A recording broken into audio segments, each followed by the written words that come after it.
Yo, bartender. Bar's closed. Hey, yo, bartender, what's good, man? Let me get a drink, man. Let me get a shot. Hey, man, I know you just pulled up to the bar, but we closed. Come on, man. You gotta be able to give me a shot, man. Come on. You look like you need a drink, man, but I hate to tell you this, man. We about to close. So you mean to tell me all these people out here, they got drinks and they got shots, but I can't get nothing. The bar closed that soon? Okay, man, I don't know what else to say. I got this shorty half my age at the crib, and I'm trying to get to her. But last call was 10 minutes ago. You know what? It's alright. Don't even worry about it. Don't worry about it. All right. Tell you what, I'm gonna get you one drink, cause it look like you need one drink. I can do one drink. I can do one drink, cause I really yeah. Hey, man, anything, man. Look like you got a lot on your mind and you need a friend right now. Pour it on me. Ain't no last calls here. Bar Talk with Jay. Welcome to Bar Talk with Jay. Welcome. Want to say brought to you by Go Green Recycling. This is a garbage company doing great things, and they don't let the recycling fool you. It actually does C&D and MSW as well. So if you got some trash at your house, don't let that recycling stop you. Just that you call us and we get a dumpster to your place and get that trash out your way. That's what we do over here at Go Green. Now, I got to get back to this person, man, rocking with me over 7 years. This person comes in this studio each and every time with a smile. Craftmatic, how you doing that night, big baby? I'm doing good, Smooth Jay. Man, I tell you, man, you got that nice little smile on you, man. You know what I'm saying? You call me smooth, I think you smooth up. Listen, we lit for 2024 this year. Man, you're not wrong with it. You're not wrong. Straight lit up, bruh. You know, I ain't gonna let nothing stop my attitude. Right. I ain't gonna let nothing stop my vision, my focus. Just going hard in the paint, keep a smile on my face, man. Hey, man, you know something, man? It's a positive way to look at the new year, man. Absolutely. I like that. Listen, the world is about the inside. Mm. The world is really about the inside. Okay. All that we experience on the outside may be, some nice fruits of life, but the greatest part of life is joy and peace and happiness and being able to have fun in your spirit, laugh a little bit, Right. That's where most of our precious days in this life is spent. Okay. And so we need to learn to value those good feelings, right? Like that. We need to learn to value our positive attitude because that is what real life is all about, Okay.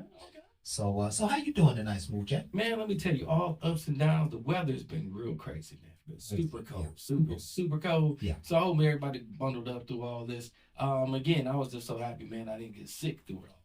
Right. I've been running across a lot of people, man, with different kind of illness. And, after that COVID scare, I'm really trying to make sure I watch what I eat. Yes. I'm trying to make sure I stay healthy and also stay away from certain people, because, again, I can't potentially stop everything, but I can be as healthy as I can. That's absolutely right. And it seems like life has just caused us to keep our head on a swivel. All day long. Right? We have to be more alert, more alive, more willing to pay attention, and more patience, and all that other good stuff that goes with that, just to get through these times. And I'm sure we are all experiencing that. So, everything is going to be all right. There you go. That's how we got to look at life, right? Everything all day. is going to be all right. A great way to introduce our show. This is Bar Talk with Jay. My name is Craftmatic. This is my boy Smooth Jay. And we are here to liberate your minds and souls with a great dialogue. Yes. We're just going to chop it up here on the subject tonight. And in fact, the subject is the lack of morals and standards. Let's talk about what's happening really underneath the surface of life as it relates to a lack of morals and standards. And we want this show to be therapeutic. We want you to find a way to benefit from what we're talking about. We want you to find a way to grow from what we're talking about. So find a way to put yourself into one of these scenarios that we're talking about and make some clear decisions about your life. What you're going to do, what you're not going to do, what you're going to tolerate, what you're not going to tolerate, etc., etc. Those decisions are like bricks in your armor. Mm-hmm. That's what you need, bricks in your armor. So we want to thank you folks for being here with us again. We always start the show off with a prayer. And why don't we just hand the prayer of the topic over to the Lord? All day long. Heavenly Father, we come to you right now, just thanking you for all that you are in our life.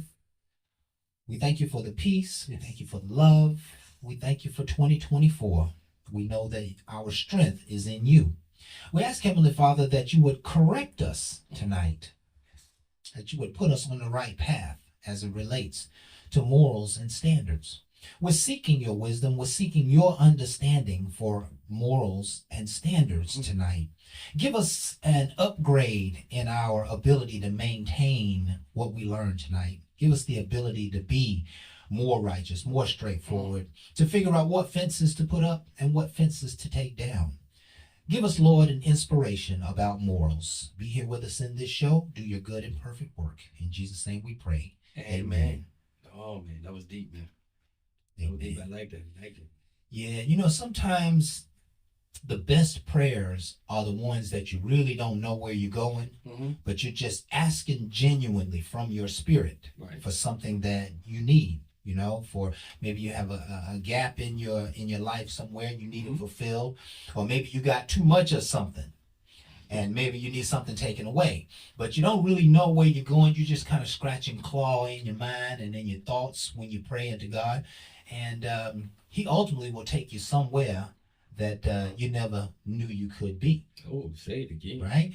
Because I found myself even during that prayer asking for something that I didn't think I was going to ask for. You know, I'm asking the Lord to help me with morals and values. And in the midst of the prayer, I start checking myself like, do I have a moral and value or standard problem, Stacey? I don't think so. I think I'm pretty good on this subject. Okay. But yet, the very next thing I said is, Lord, help me understand the lack of morals. I like that. You see what I mean? Oh, I like that. So, you know, prayer is one of those ways to get to the bottom of these invisible things.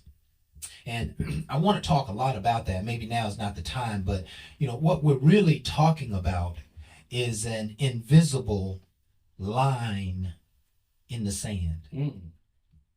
Okay. We're talking about, you can never see a moral, but you will experience it by your judgment and your understanding of a situation, by your ability to discern, by your ability of analysis.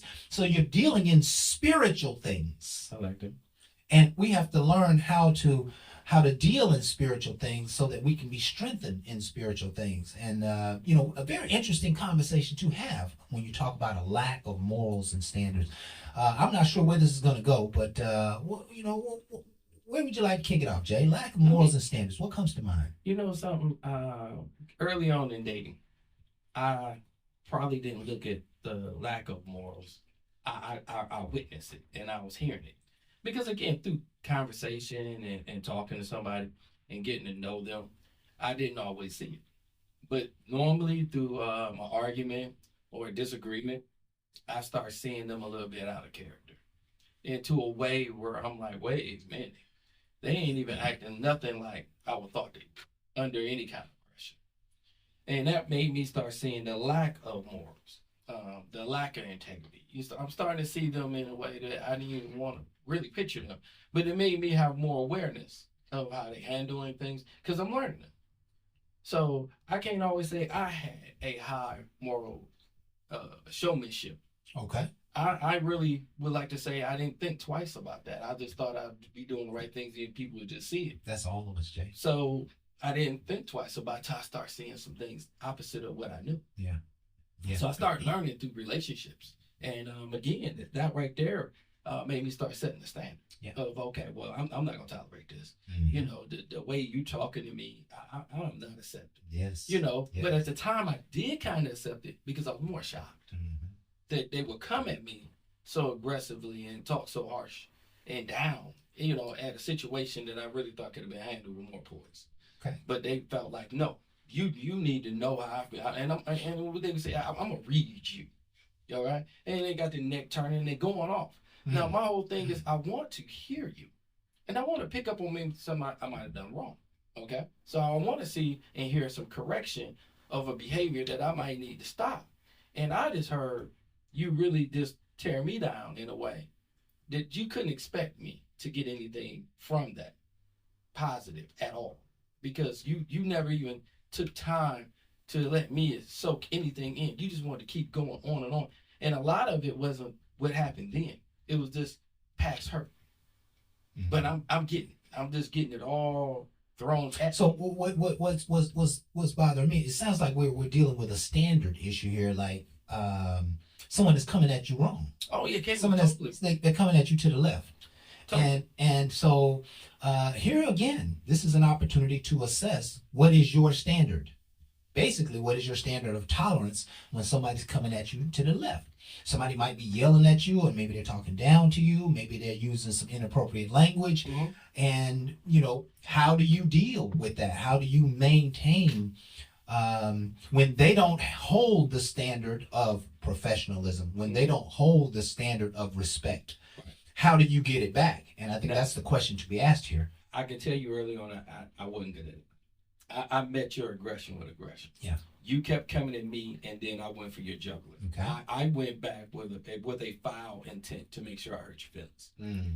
Because I really felt like what you just did was unnecessary, and I didn't think I deserved it. But what came out my mouth after that, I did not think twice about the words and the language that I used, because I felt like you didn't give me the respect that I felt I deserved. And so I gave you some disrespectful words right back. Yeah. And it's not a healthy way to handle a situation, but this was early on when I didn't have a standard of walking away or letting the person know, we'll have to readdress this because I'm not liking the tone. And see, I learned that kind of control, but at that time I didn't. Right. And my whole thing is, I'm not going to let you walk away and not get a piece of my mind, just like you wanted me to get a piece of yours. Right. Now that is what you call arguing and fussing and probably not achieving a whole lot. Yeah. And that's where I started setting the standard, because I didn't like how that was going. And it was a very foul situation. I'm going to tell you what happened to me, Jay. I don't know if both my parents are like super cool. They're like super cool, chill. It takes a lot to get either one of them upset about anything, at least on the outside, right? Mm-hmm. And so I always saw them sucking it up. If somebody was talking to them wrong or, being a little disrespectful, I just watched them. And what they would do is they would just watch them. They would just watch them riddle their hurdles and all their disrespectful things. And sooner or later, what happens is if you be quiet, you'll get the upper hand. Because they'll realize they said something they shouldn't have said. Or they'll realize that they won and they don't know what to do with that. They want you to argue with them or bicker with them, right? And so I watched my parents on many occasions just kind of stand down. They just stand down and just let it unfold. And so for me, early in my life, I would let people chew me out like it wasn't nothing. And so, I spent a lot of time in ROTC and there was a lot of yelling and they might curse you out and all kind of stuff, and it was, military atmosphere. So, being talked too harsh didn't even faze me or anything, right? And then later on in life, I started gaining this standard of respect where I said, okay, I'm going to let you speak your mind, but as soon as you're done, I'm going to ask for a time to speak my mind. Mm. And then what I'm going to do is I'm going to start speaking my truth just like you spoke your truth. And I'm going to tell you, invariably, it doesn't take me but 2 or 3 points on my side for the whole environment to blow up, right? Because one of the things that I fear in trying to hold a standard like that is I fear my temper, right? Like, I'm the coolest cat in the world, but when I'm gone, I'm gone. Like, and it ain't no pulling me back. You know what I mean? And I've only had 2 or 3 of those episodes in life, and it kind of scared me. Like, damn, I did that. You know what I mean? After the fact. So I've now come to a place where I can calm and collectively listen, take it, but I'm going to say my part. Right. For many years, I didn't say my part, but I am going to say my part. Let me ask you this question. What you got? How do people in general learn morals? I mean, where's the moral standard coming from? How do the average citizen, is it just that we have to hit our head against the wall a couple of times, or we have to lose something, where's the moral code really developed at? We know that it happens all the way through life. Right? There are people who did business 20 years ago, and they just might, they might cut your throat. They might tear your head off. They might, take advantage of you, whatever. Sure. And then they ran into a few bloodbaths in their business, so to speak. And now they say, you know what? I'm never going to do that again. I'm not going to cheat them if they let me cheat them. right? And so, but they had to learn it the hard way. It took them 20 years, right? There are people who have to go to jail before they finally get it right. Before they finally realize you can't take anything that's not yours, right? And if you try to take something that's not yours, you're going to jail. There are those who just learn by trial and error, who learn by osmosis. They don't watch enough movies to say the bad guy always loses, right? But other than a religious or spiritual environment, the moral code is kind of just an osmosis kind of revelation for people, right? Because think about a kid, man. You know, they're going to do what they can get away with. And if they get away with it enough, they'll start to think that they can do it. That's what you're supposed to do.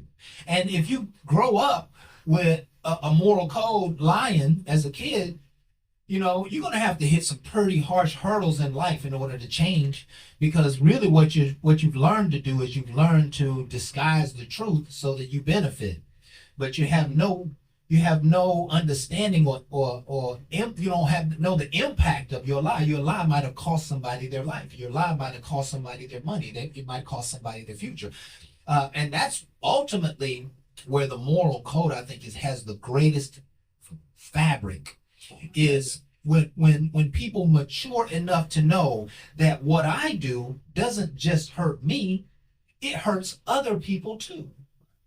That's when you get to the essence of the moral code, that, hey, I have to be responsible not for just me. I have to be responsible for other people too. If I know my tail light is out, I have to go ahead and get that taken care of, because somebody's not going to be paying as much attention behind me, and they're going to hurt me. They're going to hurt themselves, and who knows who else are going to hurt.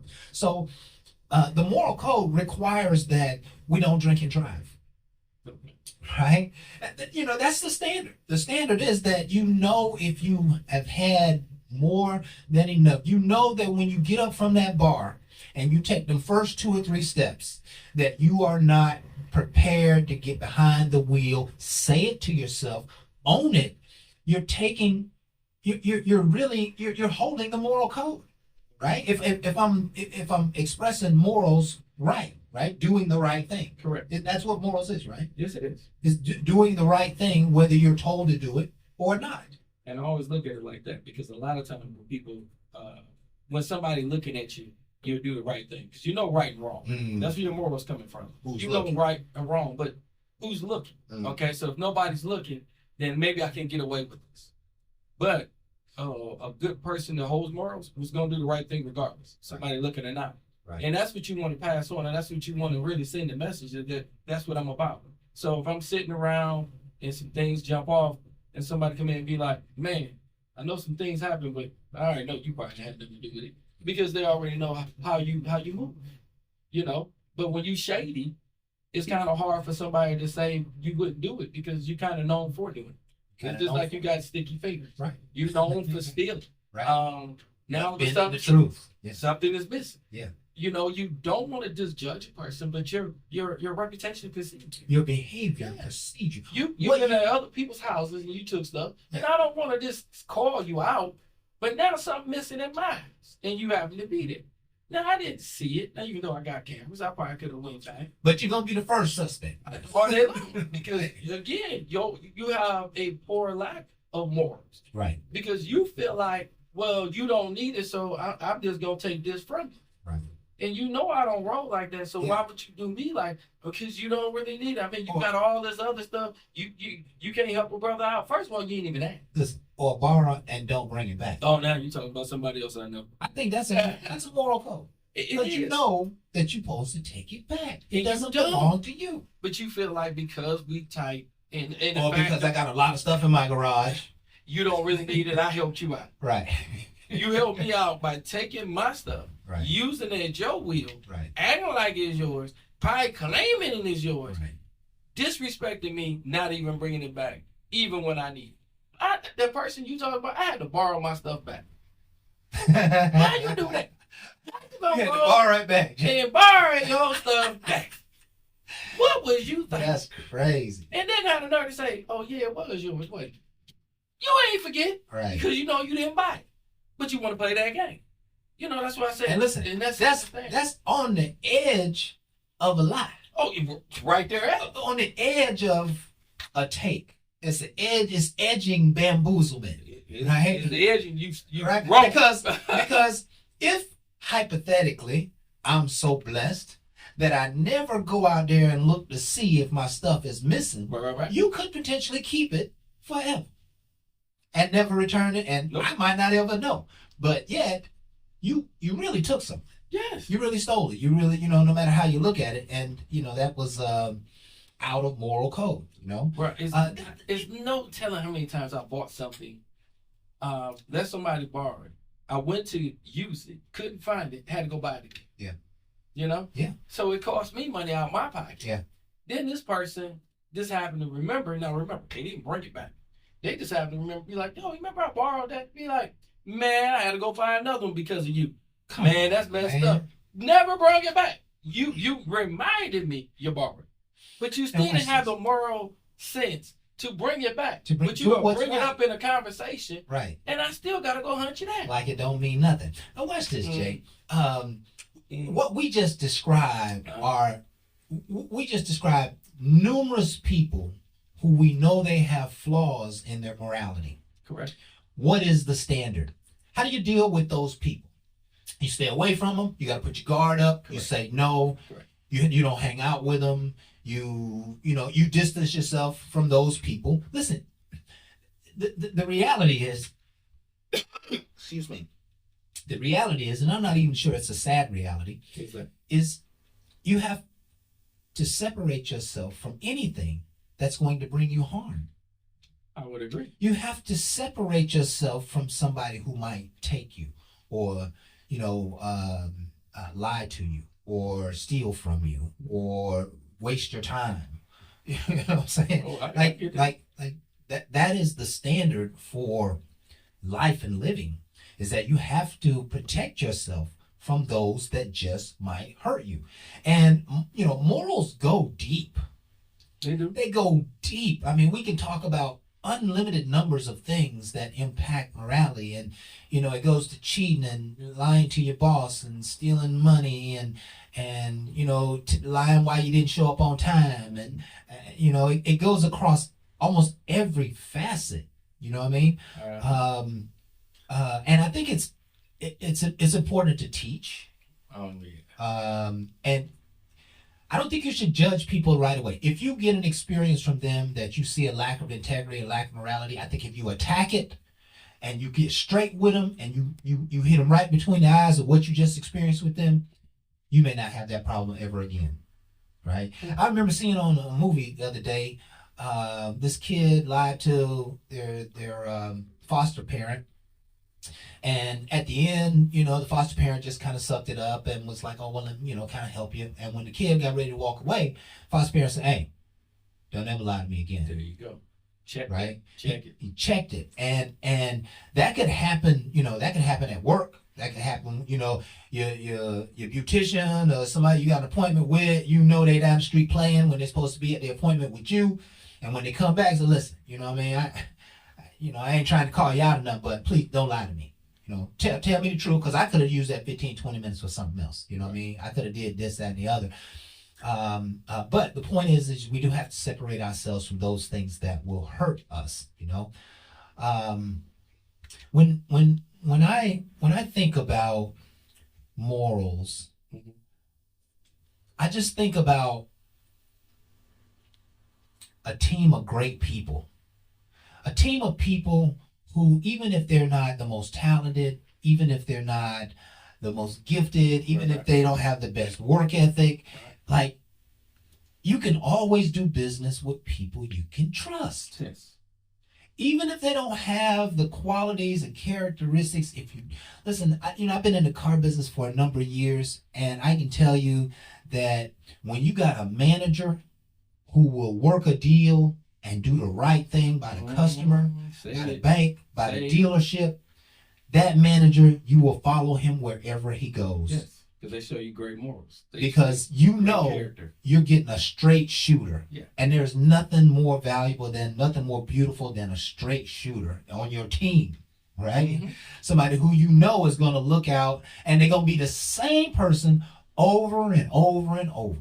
High pressure, low pressure, mad at you, okay with, they're going to be the same person, and they're going to get the same job done. And it's just a consistency of behavior that we like, right? I remember managers who've always had this attitude about, I want to get my salespeople paid. I don't care. I'll fight the store. I'll fight the CFO, and I'll go fight the treasurer and all them people to make sure I get my salespeople paid. That's the guy I want to work for, right?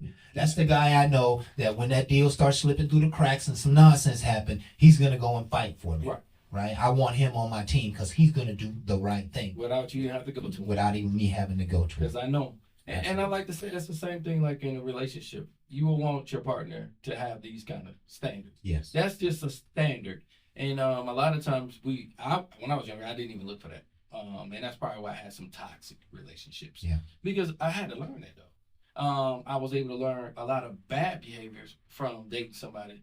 And then when I took time to detox from that relationship, I started seeing some of the things that they did. I was allowing. Okay, I didn't do, but I allowed that person to talk to me. Yeah, I allowed, so I had to detox and watch my own behavior because there's some things that went on that I wasn't proud of either. It was easy for me just to blame. Yeah. Okay, Yeah. but at that point, I started setting my standards higher, and I started looking at people and started holding them more accountable because I didn't do it for it. Yeah. And I can't say I didn't have no morals.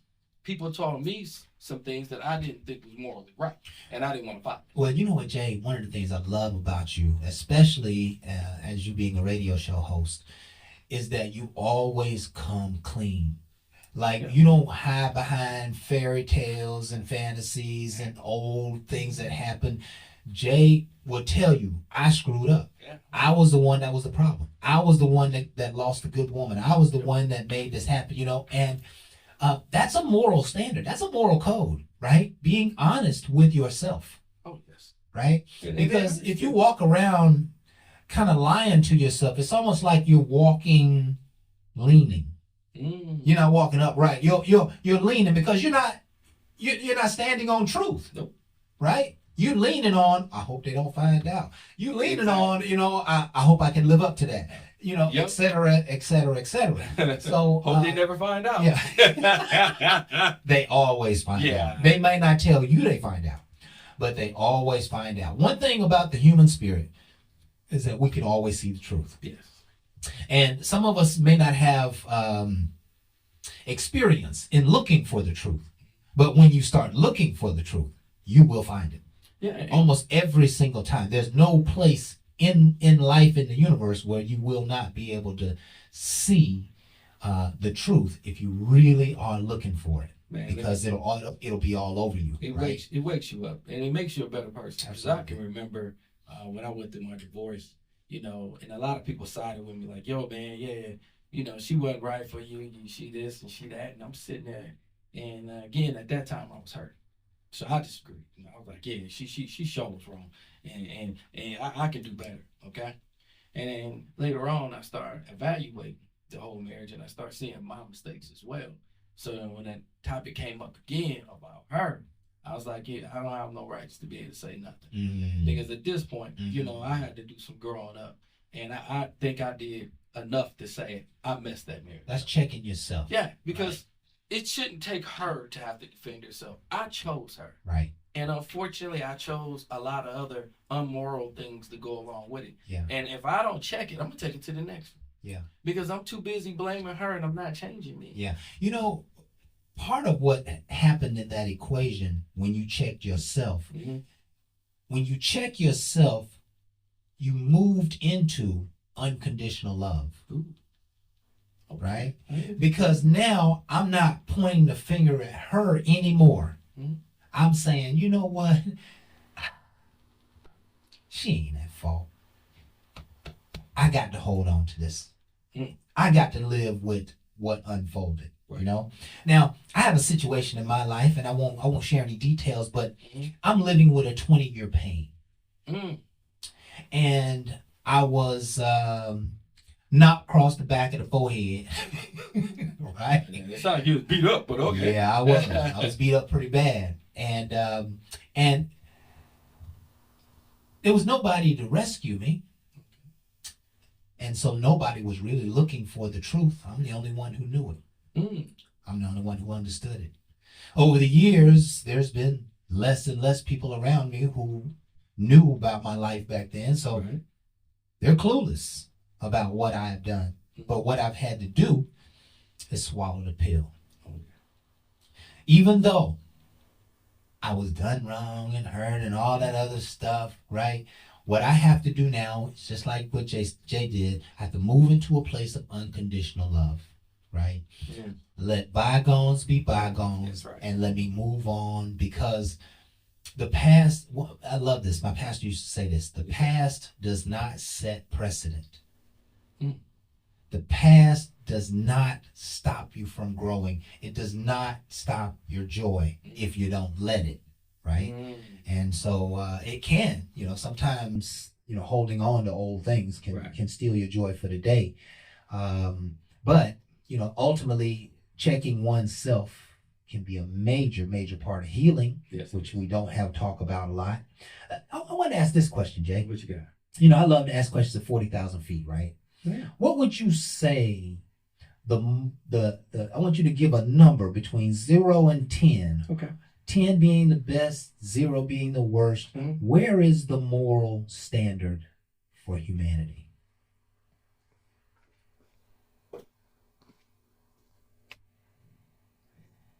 I'm going to go with, and again, this is my personal. Yes. Yes. I'm going to answer it too. I'm going to go with a 4. Ooh. And just to give a quick disclaimer why the number is low like that is because social media and the news and a lot of things that's being portrayed is a lie. A lot of it is a lie. If you taught a lie, you hear a lie, you tend to repeat a lie. So now you got some people that should know better, ain't gonna do better because of the lies that they've been told, and they're acting off the lie instead of their own impulsive to know morally it's not right. But what you're suggesting is that 6 out of 10 things that you hear is a lie. Yes. 6 out of 10 things that you hear about, especially on social media, are a lie. Yes. So the moral code is at 4. I was probably going to put the moral code at a 3. Okay. A little lower than me? Yeah, between 3 and 4. And part of the reason I put the moral code at 3 or 4 is because we've asked several times on this show, out of 10 people, how many people do you think you can trust? And we only come up with an average of about 2. So 8 out of 10 people are not going to be straight with you. 6 to 8 people out of every 10 are going to feed you some bullshit, a lie. Just might kick you when you're down, just might take something when your back's turned, just might, try to steal your lady or take your dude from you or whatever. And so again, we have to go back to, how do we handle living in a world where the moral standard is a 4? You have to have a lot of guards up. Yes, you do. And I want to encourage you folks to put your guard up. In fact, I want you to believe less about what you hear in media, what you hear in the marketplace, what you hear that people got their stories and their opinions. People are telling you stories that happen, and 70% of it is a lie. If they told you that they went to the left, and they were supposed to go to the left, but they went to the right, and then everything after that went downhill. They didn't tell you that they were supposed to go to the left, but they went to the right. They just told you all the other bad stuff that happened to them, right? You see what I'm saying? I know all about that. Right? So, it kind of suggests that we're in a very challenging world when it comes to communicating and loving and being unified with the people around us. It suggests that we have to put a little bit of a wall up. Yeah. And stand on stronger morals of yourself. Stand on stronger morals yourself. In fact, if you have a moral standard, then you need to be standing on your moral standard. Yes, you do. And And when I'm talking about a moral standard, I'm talking about, this is what you're gonna do until the wheels fall off, right? That you know what, I'm not gonna put a kid in harm's way for them to lose their life for my life. Say it again. And God forbid this, but if I had to go to prison or if I had to die to keep from breaking that moral code, I'm probably one of those guys who would do it. Man. You're a good man. I was watching Jay a show the other night. This is good. And it was a college party. Mostly white kids, a few black kids. Little altercation happened. A couple of black girls ended up somewhere near the altercation. When the police came, the 2 black girls got thrown down on the ground. And the two young black guys are looking like they got their knee in her back. You know what I'm saying? They're mashing around, got all on the ground. Like, what was his moral code at that moment? One of them stayed on the sideline, but the other went and drop kicked the police off the girl. Right? Now, I'm not saying one is right and one is wrong, but you can see the variance in the moral code right there. There was one of them that said, come hell or high water, I'm not going to let a young lady get a knee put in her back by a 200-pound man. A 250-pound man. I'm not going to stand on the sideline and let that happen. I'm going to get involved. I'm going to go make something happen. And yeah, I might go to jail. Yeah, I might get my jaw broke. Yeah, I might get hurt. But I'm going in and I'm going to make something happen. Right? And the other guy was thinking to himself, I probably can't do any good right now. Because if I try to help, I'm only going to hurt. And they could still whoop my ass and still put their knee in her back. So let me play my position and keep an eye on the situation, record it, you know what I'm saying? Keep talking to the girls. 2 different moral codes. And you have to decide what's for you, all right? And, every part of life is just gonna require, some portion of your inner spirit to come to the surface and say, I will stand for this or I won't stand for this. And when it happens, you got to stand in the gap. And you got to be strong with it. And I'll tell you, all day long, just listening to what you're saying, a lot of people be like, yeah, I wouldn't just put my life on the line for a person I didn't know. But for that young lady, I hate that a police officer would even try to hurt her or harm her in that kind of fashion or way. Of course, he going to say he's just trying to subdue her. She was fighting. They already got their story together. But what I will tell you is what will make you motivate like that if that was my daughter. If that was your daughter. If that was my daughter, or your mom, for a fact that I'm going to have to put myself on the line. Yeah. I'm not looking for jail at that time. I'm looking to undo a wrong. That's right. And listen, and here's what I just heard. Here's the intelligence in that. The standard becomes the loyalty of the person in trouble. Correct. Because that's my daughter. That's my baby. That's my mama. That's somebody who got my back, done had my back for 40 years. You're not going to touch them. No. You know what I'm saying? This somebody who was, in my corner when I was broke down, low down. You're not going to touch this person because I love them. You see, the love and the loyalty causes you to have a different moral standard. Oh, yes. It heightens it immediately with love. Yeah. If that's my significant other, and you're not going to manhandle her like that. You could say some harsh words to her and let her know, hey, she's out of pocket. Yeah. You put your hands on her. You got to you got totally disrespect. And I might have to sometimes meet aggression with aggression. Am I saying and advocating violence? No, I'm not. Yeah. And I'm not trying to. But you cannot just be putting your hands on everybody because you got a badge and a gun. Yeah. My whole thing is, again, the same respect I give, I expect to give it back. So let's just change the scenario here. We got a couple minutes. Where we at? About 5 minutes? Okay, yeah, that's exactly what I'm at. 5 minutes. So oftentimes, I'm going to say often, I say many of people in life have been put in a position where they had to make the decision to save a life or take a life. Okay. And if a burglar came into your house in the middle of the night and you found yourself being able to get the advantage and control the burglar, would you just hold the burglar there until the police came?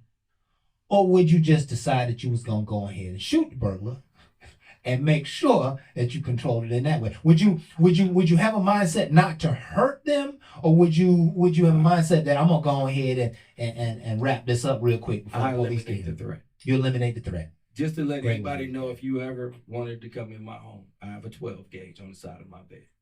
I do not want to use it. But if you feel like you can come in there and harm my family, at that point, I'm going to disconnect. And when I disconnect, I can't look at you There it is. as a regular person no more. Yeah. You are a threat, and I have to eliminate it. I'm not going to just start to hit you in the leg or anything. I'm going to blow your ass out like you came in. You should have never came to me. I didn't come for you. Don't come for mine.